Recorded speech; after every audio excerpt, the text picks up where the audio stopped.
Hello and welcome to the SH Figuarts review. Today we're taking a look at Darth Vader Return of the Jedi Edition.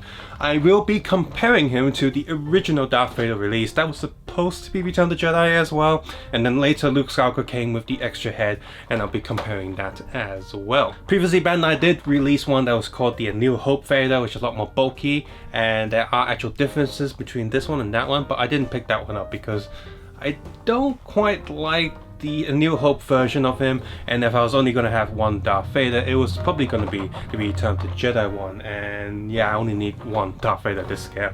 I don't need that many.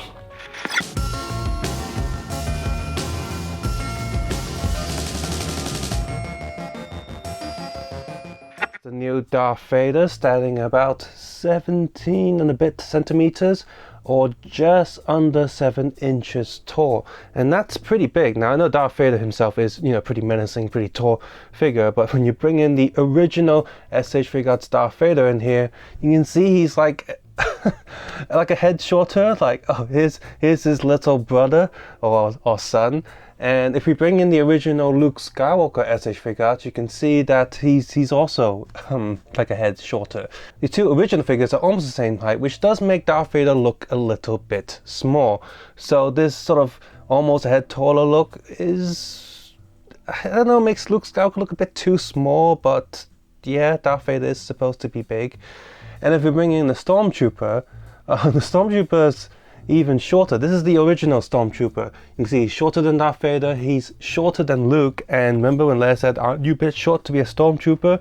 So that's a problem. And as a reminder, the original Shadow Trooper, or the only Shadow Trooper that Bandai ever released, is the same scale as this one. It's the exact same figure. So Shadow Troopers are going to look tiny next to Darth Vader. Let's bring in the new Stormtrooper that was released alongside this Darth Vader. You can see he's much bigger, much taller, and he is taller than Luke.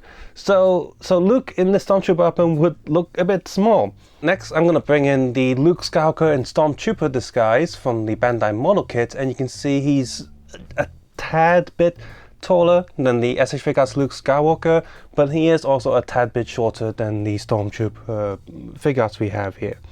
And I'm going to bring in the Han Solo. Next, I'll bring in the Han Solo in Stormtrooper disguise. You can see he is also a tad bit taller. That's because the Stormtrooper model kits are, taller or bigger than the original SH Figuarts, and Han Solo has the same height. Whereas the Luke one does have a different hip to leg joints that make him just a little bit shorter, so it makes more sense. Even though when you look at it, he's not actually that much shorter, so Leia must have really good eyes if you can tell like a few centimeters difference. Anyway, here is the regular Stormtrooper model kit from Bandai, and you can see that these model kit Stormtroopers fit in line with the new SH Figuarts, meaning that the original SH Figuarts Stormtrooper is way too short. He fits with the original Darth Vader, and all of the other Figuarts and other model kits fit with the new one. So if you have these old ones, they're not really compatible with this new Darth Vader or the new Stormtrooper. So goodbye to these ones. So the good news is, if you have the original like Luke SH Figuarts or some of the other characters, they fit quite well with the new Darth Vader. It was almost like the original Trooper and original Vader were too small, but all of the other Figuarts are the right scale. Great, you don't have to rebuy them. Bandai doesn't need to re-release them, I guess. And the other good news is, if you have been purchasing the model kit Stormtroopers all this time, they're very cheap, very easy to assemble. This one has zero painting work done on it, and it still looks great. These fit perfectly with the new SH Figuarts Star Wars line. These cheap model kits are awesome, and that goes along with the model kit Boba Fett, astromech droids, protocol droids, First Order stuff if you want to mess around with those, and the prequel droids. That's great. I'm glad that these two lines have converged together into a convenient scale for collectors. For the accessories, aside from the fist already attached to the figures, both figures also come with a pair of sort of spray open hands as well as a lightsaber holding hand. Now on top of that, the new one also has a pair of pointing hands, force choking hands, actual pair of relaxed hands, and a sort of hand waving hand. It's like the relaxed hand, but the fingers are slightly in a different angle. Both of these figures come with a cut-off hand joint attachment thing. Now with the old one, you sort of just remove the hand bit and just attach this onto it. Whereas the new one, you actually unplug it from the elbow joint. The The old one just has a bit of silver painted on the end and a little bit of molded bits poking out, whereas on the new one you actually have little bits of painted wire, red, blue and silver. So that's a bit more details there. The problem with swapping this arm joint thing is that it's really tight. I think they made the peg a bit too exaggerated, so it gets a little bit annoying. It was almost impossible for me to actually swap his hands around in front of the camera, and it was much easier doing it behind the camera because I can actually put some strength on it. I think this is something that a lot of people avoid doing too many times. Outside of a few photos, they probably stop using this feature. It's nice that it's there, but I just wish it wasn't so tight. Maybe sand down the joint just a little bit. Both of these come with an ignited lightsaber as well as one that's not ignited. The new one, you can actually attach it to his belt, but the old one is just something that you can hold on to. It's just a prop. So Darth Vader has nowhere to store his lightsaber. Now the new lightsaber is actually smaller in terms of both saber length as well as the hilt being smaller than the old one. The old one was always a bit sort of oversized, a little bit silly, and it's just how big it looks, but it's still a good prop. In terms of the paint detail, both of them are pretty decent. The new one being smaller is missing a little bit of detail there actually. The old one has a little bit of silver detail painted there. But in terms of the laser itself, I don't know if mine's just faded or not, but my old one is a bit more pinkish in color, whereas the new one is actually red. Both of these are made out of sawfish material and have a bit of a give and shouldn't be that easy to snap. The new figure also comes with the alternate Anakin Skywalker head from Return of the Jedi. Now for the old one, in order to get this head, you need to get it from the Luke Skywalker Figuarts. Now I don't really think Bandai put this extra head in the Luke Skywalker box just to force you to buy that figure. Because this Darth Vader and Stormtrooper were the original Star Wars figures to get released, maybe they were testing the waters to see how it would go. The release time between the Luke Skywalker figure and the original Darth Vader figure was a little bit of time away from each other, so I don't think that was planned. That said, I'm glad the new figure does come with a head because in terms of scale and size and stuff, it's going to be a little bit different. Now comparing the two heads, just looking from the front, the new head has a blank expression, whereas the old one looks a bit more like sad or angry. For the most part, I prefer figures to have a blank facial expression. That way we can much more easily put them in different photo situations or video situations and they wouldn't look out of place. I do not want a smile or laughing expression in a serious photo or vice versa. It just wouldn't work. Whereas a blank one, they can fit in anywhere much easier. Here, however, we only ever see Darth Vader's head when he's dying in the movies. And any other time we do see his head, he's in his own chambers. He is in full-on Darth Vader mode. He is never going to smile when he's Darth Vader or be happy. He is always going to be looking sad or angry. And therefore the more gritty expression on the old face actually looks much better than the new one. The new one's just a bit too soft, whereas the old one actually looks more like what Darth Vader should. I also prefer the skin tone and coloring of the old one is sort of that pale white, whereas this one looks just kind of grey. I don't know what's going on there. If we move over to the top of the head, however, the old one just went way overboard with the gross texture. That feels like something from Silent Hill, not Star Wars. And the new one just has a pretty straightforward scar going down the back. It also has a scar that's much more reminiscent of how it looks like in the movies, whereas this one is a little bit too light and not really that noticeable. Here's a good look at the back of the heads. The detailing on the suit bits is also much more pronounced on the new one. But overall, I do prefer the old head.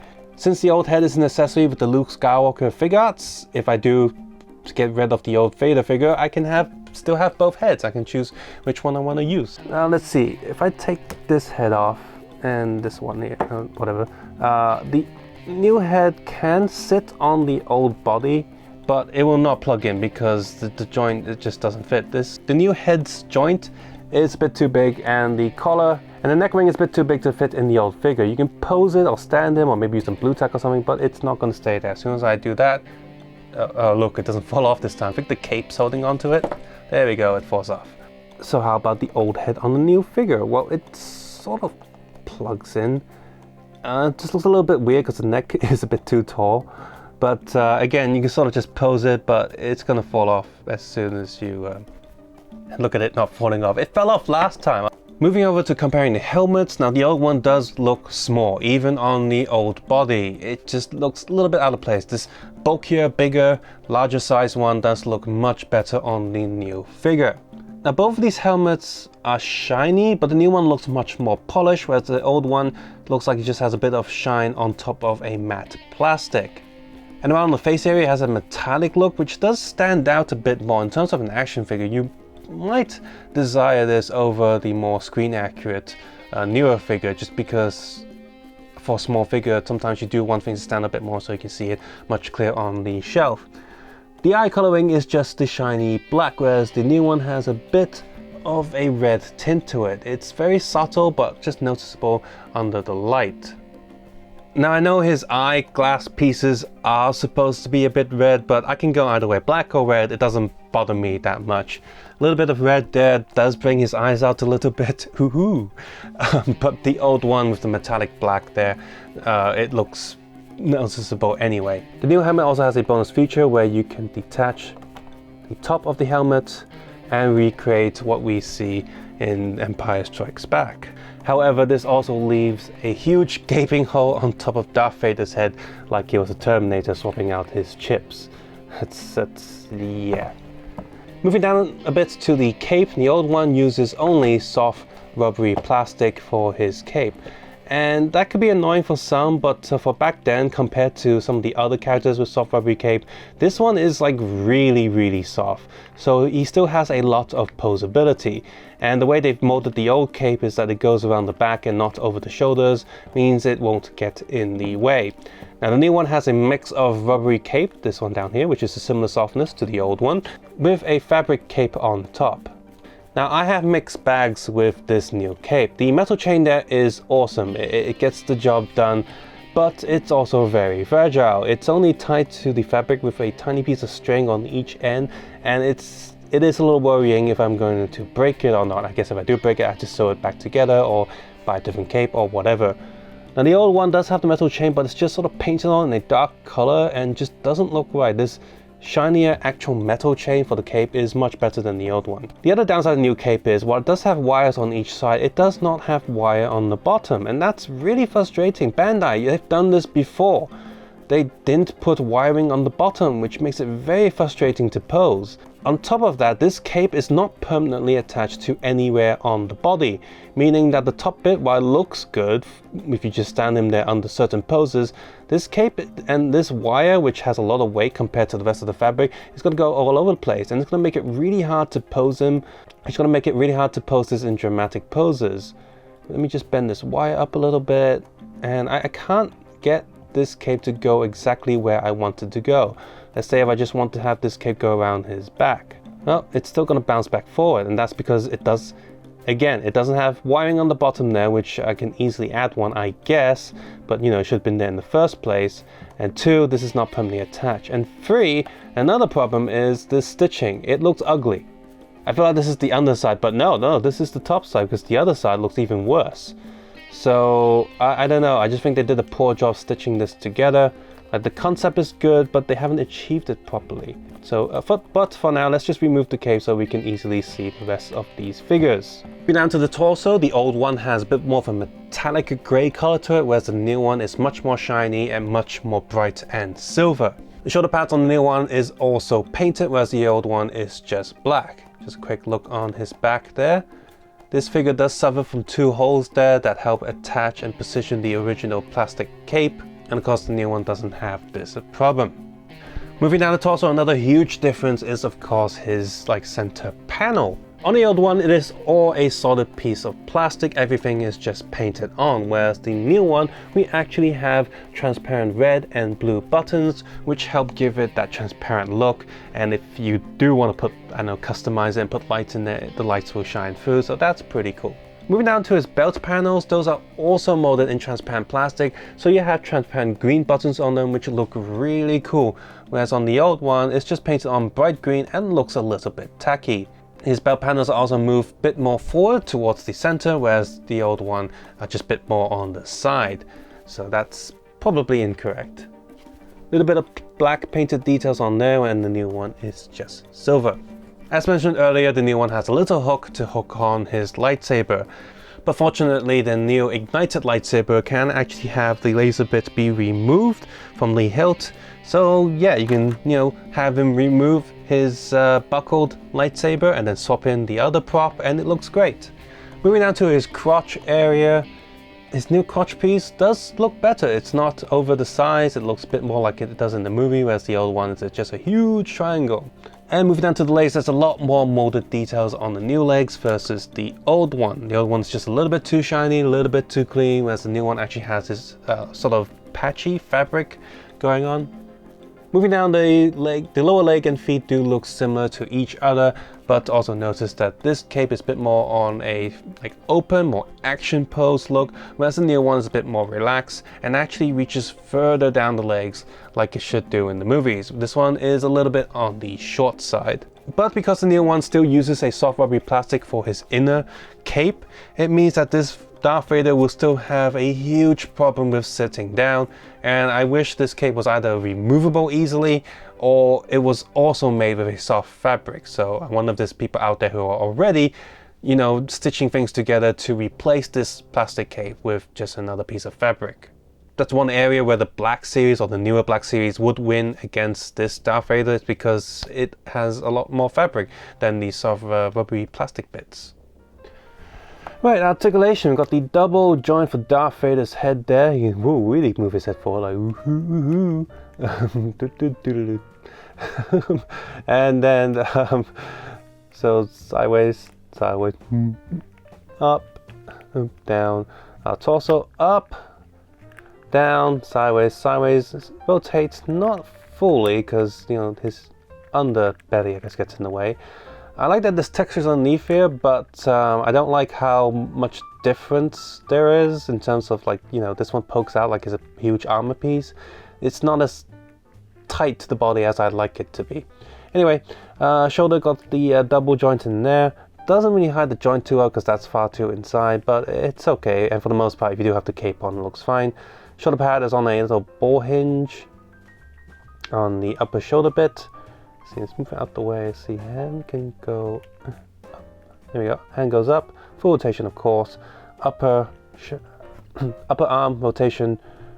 Double elbow joint that much. Hands on little ball peg and swivel. This one moves fine, but this one is way too tight. I can't actually move the hand joint. Now the hand can still pose slightly differently just because it's on a ball, but the joint inside there is just not moving. I'm gonna have to try and sort that out. Speaking of tight joints, I had the same problem with this joint right here. Originally when I got it out of the box, it was almost not moving, and eventually I added some WD-40 and it was still doing the sound, a really annoying plastic sound, but now it seems to be moving okay. I've been sort of letting it sit. I guess the WD-40 just sort of soaked into the joint a bit more, so now it's actually moving okay. I also saw photos of someone online where that joint snapped because of just how tight it was. So if you do get one of these Darth Vaders, do be careful with the leg joints. Get some WD-40 and it'll be much better. So leg goes down, leg goes up, the old sort of double joint. So there's a hinge with a ball peg and it's got slight rotation. It can go up. Double knee joint, that's pretty cool. It does expose that a lot, but you know, rather have the joint than not. And then foot goes down, up, sideways a little bit, sideways a little bit, and the joint looks very small. I think it's actually just a ball joint hidden in there, but sideways, sideways, and of course toe can go up a little bit, can't go down, so no tippy toes for this Darth Vader. Mindful when pushing this leg out because this plastic will push against the lightsaber, and because it's clicked in there, you can sort of shoot out. So he's got lightsaber firing action like Kenner toys. So overall, this is a huge improvement over the original Darth Vader release. My biggest highlight is of course the fabric cape. I wish his hip capes were also made out of fabric because they're way too tough to, you know, do more like kneeling or sitting down poses. The other huge upgrade is of course the attachable helmet, and you got the Anakin Skywalker face, as well as the transparent buttons on his chest. That Black Series Hyperreal stuff has nothing on this, and they cost almost the same. So for people thinking about the Hyperreal, you should consider the SH Figuarts instead. In terms of painting and coloring, this is very good. In terms of articulation, that leg did loosen up over time, but if you get yours brand new, definitely be very careful with it because some of the hip joints are really tight, and mine only loosened up because I added WD-40 to it and, you know, a little bit of grease and oil. So if you don't do that, be very careful. You're gonna get that and then probably snap.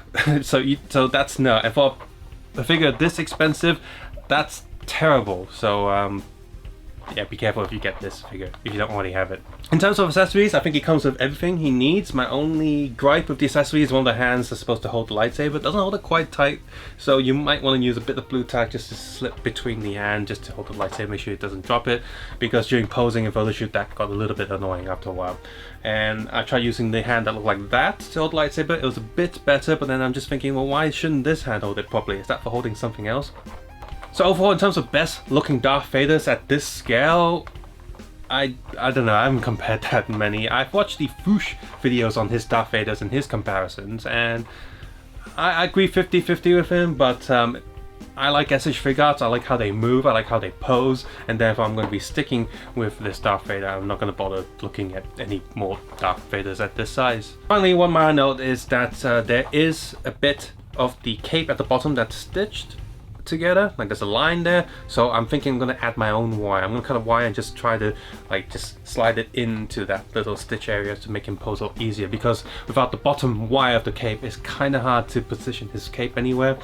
And the collar bits are still very hard to pose with the cape, because you know, you pose the side wires and you get a little like a wavy effect, but because the cape isn't attached to his shoulders, it just flops all over the place and it's kind of hard. If you want an exact shape, an exact pose of the cape, you're gonna have to just stick these bits down with blue tack, glue it down, and especially also add that extra wire at the bottom there.